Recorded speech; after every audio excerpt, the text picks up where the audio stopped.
창세기 19장.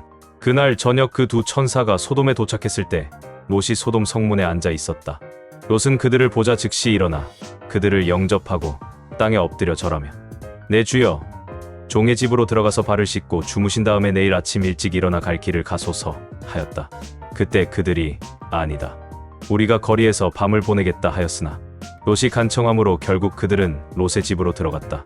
롯이 그들에게 음식을 잘 차려주고 누룩 넣지 않은 빵도 만들어 주자 그들은 맛있게 먹었다. 그들이 잠자리에 들기 전에 소돔 사람들이 어른아이 할 것 없이 사방에서 마구 몰려와 그 집을 둘러싸고 롯을 부르며 오늘 저녁 내 집에 온 사람들이 어디 있느냐, 그들을 끌어내라, 우리가 강간하겠다 하고 외쳤다.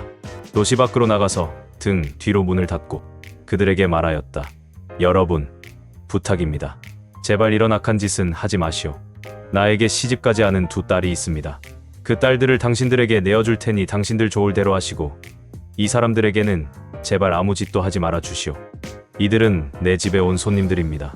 그러나 그들이 너는 물러서라, 이 이방인을 들어와서 살게 했더니 이제는 이놈이 우리 법관 노릇을 하려고 드는구나. 그들보다 내가 먼저 혼이 나야겠다 하고 계속 옷을 밀어붙이며 달려들어 문을 부수려고 하였다. 그때 안에 있던 그 사람들이 손을 내밀어 롯을 집 안으로 끌어들이고 문을 닫은 다음 어른, 아이 할 것 없이 문 밖에 있는 사람들의 눈을 모조리 어둡게 하자 그들은 문을 찾지 못하였다. 그리고 그 두 사람이 롯에게 말하였다. 이곳에 너 외에 또 다른 사람이 있느냐? 내 자녀나 사위나 그 밖에 다른 친척이 이 성 안에 있으면 그들을 모두 성 밖으로 나가게 하라. 우리가 이 성을 멸망시키겠다. 이 성의 죄악이 하늘에 사무쳤으므로 여호와께서 이 성을 멸망시키려고 우리를 보내셨다. 그래서 롯이 나가서 자기 딸들의 약혼자들에게 너희는 빨리 이 성에서 떠나라, 여호와께서 이 성을 멸망시키실 것이다 하였으나 그들은 그 말을 농담으로 여겼다. 동이 트자 천사들이 롯을 재촉하며 서둘러 여기 있는 내 아내와 두 딸을 데리고 나가거라.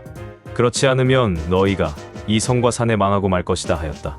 그러나 롯이 망설이자 그 천사들이 롯과 그의 아내와 두 딸의 손을 잡아 성 밖으로 이끌어내었는데 이것은 여호와께서 롯에게 자비를 베푸셨기 때문이었다. 천사들은 그들을 성 밖으로 이끌어낸 후에 이렇게 말하였다. 너희는 도망하여 목숨을 구하라. 뒤돌아보거나 도중에 멈추지 말고 산으로 도망하라. 그렇지 않으면 죽게 될 것이다. 그러나 롯이 이렇게 말하였다. 내 주여, 제발 그렇게 하지 마소서. 주께서는 내 생명을 구하시려고 나에게 큰 은혜와 사랑을 베푸셨습니다만 내가 산까지 달아날 수가 없습니다. 도중에 재앙을 만나 죽을지도 모릅니다. 보십시오. 저기 도망하기에 가까운 작은 성이 있습니다. 저 성은 아주 작지 않습니까? 나를 그리로 도망가게 해 주십시오. 그러면 내가 안전할 것입니다. 그러자 그가 대답하였다. 좋다. 내가 내 요구대로 그 성을 멸망시키지 않겠다. 너희는 빨리 그곳으로 도망하여라. 너희가 그곳에 도착할 때까지는 내가 아무것도 할 수가 없다. 그래서 그때부터 그 성 이름을 작다는 뜻으로 소알이라고 불렀다. 롯이 소알에 이르렀을 때 해가 떠오르고 있었다. 그때 여호와께서 소돔과 고모라 성의 하늘에서 유황과 불을 비처럼 쏟아 그 성들과 온들과 거기에 사는 모든 사람들과 땅에서 자라는 모든 것을 완전히 소멸하셨다. 그러나 롯의 아내는 뒤를 돌아보았기 때문에 소금 기둥이 되었다. 그날 아침에 아브라함이 일찍 일어나 전날 여호와 앞에 섰던 곳으로 가서 소돔과 고모라와 그 온들을 바라보니 그 땅에서 시커먼 연기가 치솟아 오르고 있었다. 하나님은 롯이 살던 들의 성들을 멸망시키실 때에 아브라함을 생각하셔서 롯이 그 재앙을 안전하게 피할 수 있도록 하셨다. 롯은 소알에 사는 것이 두려워 두 딸과 함께 그곳을 떠나 산으로 올라가서 동굴 속에 살았다. 하루는 큰 딸이 작은 딸에게 이렇게 말하였다.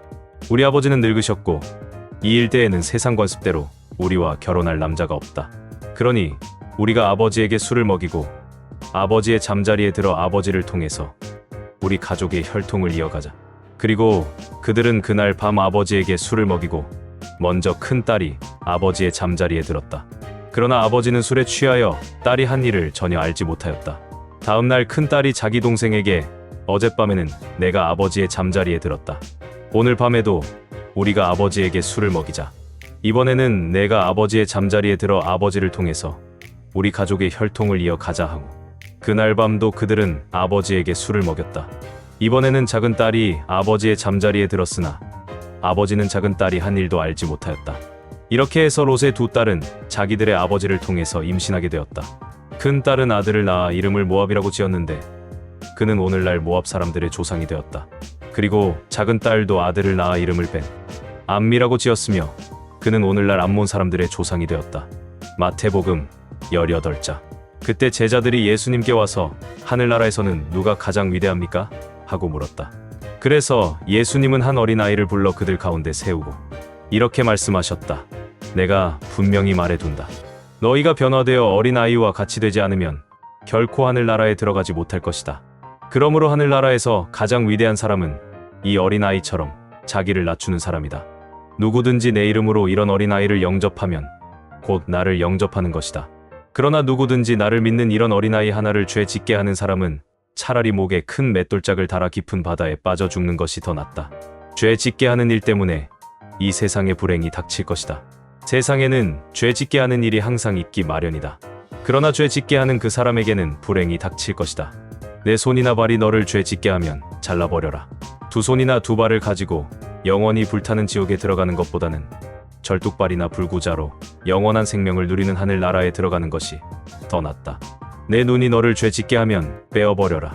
두 눈을 가지고 불타는 지옥에 들어가는 것보다는 외눈으로 하나님 나라에 들어가는 것이 더 낫다. 너희는 이런 어린 아이 하나라도 업신여기지 않도록 조심하라. 그들의 천사들이 하늘에 계신 내 아버지를 항상 뵙고 있다. 나는 잃어버린 사람을 구원하러 왔다. 너희는 어떻게 생각하냐? 어떤 사람에게 양 100마리가 있는데 그 중에 한 마리가 길을 잃으면 99마리를 산에 두고 가서 길 잃은 양을 찾지 않겠느냐? 내가 너희에게 분명히 말하지만 그가 양을 찾으면 길을 잃지 않은 99마리 양보다 그 한 마리 양 때문에 더 기뻐할 것이다. 이와 같이 하늘에 계신 너희 아버지께서는 이런 어린아이 하나라도 잃는 것을 원치 않으신다.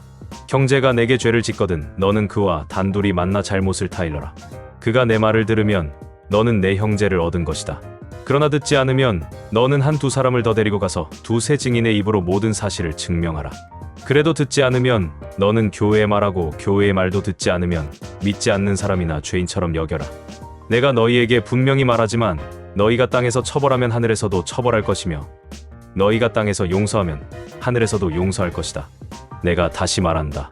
너희 중에 두 사람이 땅에서 마음을 같이하여 무엇이든지 구하면 하늘에 계신 내 아버지께서 이루어 주실 것이다. 두세 사람이 내 이름으로 모이는 곳에는 나도 그들 가운데 있다. 그때 베드로가 예수님께 와서 주님, 형제가 내게 죄를 지었을 때 몇 번이나 용서해야 합니까? 7번까지면 되겠습니까? 하고 묻자 예수님은 이렇게 말씀하셨다. 7번만 아니라 70번씩 7번이라도 용서하여라. 그러므로 하늘나라는 종들과 계산을 하려는 왕과 같다. 계산을 시작하자 10,000달란트 빚진 한 종이 왕 앞에 끌려왔다. 그 종은 빚을 갚을 돈이 없으므로 왕이 종에게 그와 아내와 자식들과 그가 가진 것 전부를 팔아서 빚을 갚으라고 명령하였다. 그러자 종은 왕에게 엎드려 조금만 참아 주십시오. 그러면 다 갚아드리겠습니다. 하고 간청하였다. 그래서 왕은 그를 불쌍히 여겨 빚을 모두 면제해주고 놓아주었다. 그러나 그 종은 나가 자기에게 100데나리온 빚진 동료를 만나 멱살을 잡고 당장 내 돈을 내놔 하면서 재촉하였다. 그 동료는 엎드려 조금만 참아주게. 반드시 갚겠네. 하고 간청하였다. 그러나 그 종은 그 사람의 간청을 들어주지 않고 빚을 다 갚을 때까지 그를 감옥에 가둬버렸다. 다른 종들이 그가 하는 짓을 보고 몹시 마음이 아파 왕에게 가서 모두 일러바쳤다. 그래서 왕이 그 종을 불러 말하였다. 내 이놈, 내가 간청하기에 모든 빚을 면제해 주지 않았느냐? 그렇다면 내가 너를 불쌍히 여긴 것처럼 너도 내 동료를 불쌍히 여기는 것이 마땅하지 않느냐? 그리고서 왕은 화를 내며 빚을 다 갚을 때까지 그 종을 가두어 두었다. 너희가 전심으로 형제를 용서하지 않으면 하늘에 계신 내 아버지께서도 너희에게 그와 같이 하실 것이다.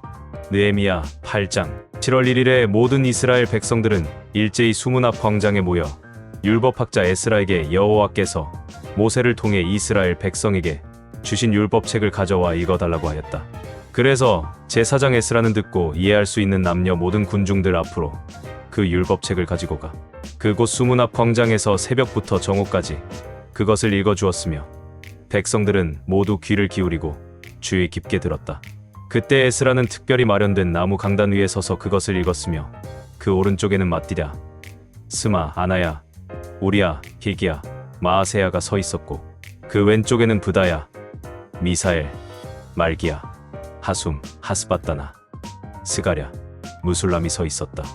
모든 사람들이 다 볼 수 있도록 에스라가 강단에 높이 서서 그 책을 폈을 때 백성들은 일제히 일어섰다. 에스라가 위대하신 하나님 여호와를 찬양하자 모든 백성들은 손을 들고 아멘, 아멘 하며 응답하였다. 그리고서 그들은 얼굴을 땅에 대고 엎드려 여호와께 경배하였다. 에스라가 그 율법책을 읽을 때 레위 사람 예수와 바니, 세레랴, 야민, 악굽, 사부대, 호디아, 마아세야, 그리다, 아사랴, 요사밧, 하난, 블라야는 백성들 가운데 서서 그 뜻을 해석하여 낭독하는 것을 백성들이 이해할 수 있도록 하였다. 백성들이 그 율법의 말씀을 듣고 울기 시작하자 총독인 나 느헤미야와 제사장 에스라와 백성들을 가르치는 레위인들이 그들에게 오늘은 우리 하나님 여호와께 거룩한 날이므로 슬퍼하거나 울지 마시오 하였다. 그리고 나 느헤미야는 다시 그들에게 이렇게 말하였다. 여러분은 집으로 가서 잔치를 베풀고 마음껏 먹고 마시며 가난한 사람들에게도 나누어 주십시오. 오늘은 여호와께 거룩한 날이므로 슬퍼해서는 안 됩니다. 여호와께서 주시는 기쁨이 여러분의 힘이 될 것입니다. 그리고 레위 사람들도 백성들을 진정시키며 거룩한 날에 슬퍼하지 말라고 하자. 모든 백성들은 집으로 가서 음식을 만들어 가난한 사람들과 함께 먹고 마시며 즐거워하였다. 이것은 그들이 들은 율법의 말씀을 깨달았기 때문이었다. 그 다음 날 족장들과 제사장들과 레위인들이 율법의 말씀을 더 자세히 알기 위해 에스라를 찾아갔다. 그들은 율법책을 보다가 여호와께서 모세를 통해 이스라엘 백성에게 7월의 초막절 기간에는 초막에서 지내라고 명령하신 것을 알게 되었다. 그래서 그들은 예루살렘과 다른 모든 성에 이렇게 공고하였다. 여러분은 산으로 가서 감람나무, 도금향, 종려나무, 그 밖에 잎이 무성한 나무가지를 꺾어 율법책에 기록된 대로 초막을 지으시오. 그러자 백성들은 가서 나뭇가지를 꺾어와 옥상이나 마당, 성전뜰, 수문 옆 광장 또는 에브라임 문 곁에 광장에 초막을 지었다. 이와 같이 포로로 잡혀갔다가 돌아온 모든 사람들이 초막을 짓고 그 안에서 지냈는데 눈의 아들 여호수아 시대 이후로 초막절을 이처럼 성대하게 지킨 적이 없었으므로 모든 백성들이 크게 기뻐하고 즐거워하였다. 에스라는 이 명절 7일 동안 매일 율법책을 낭독하였으며 8일째 되는 날에는 모세의 율법에 규정된 대로 모두 한자리에 모여 엄숙하게 폐회 예배를 드렸다. 사도행전 18장. 그 후 바울은 아테네를 떠나 고린도로 갔다.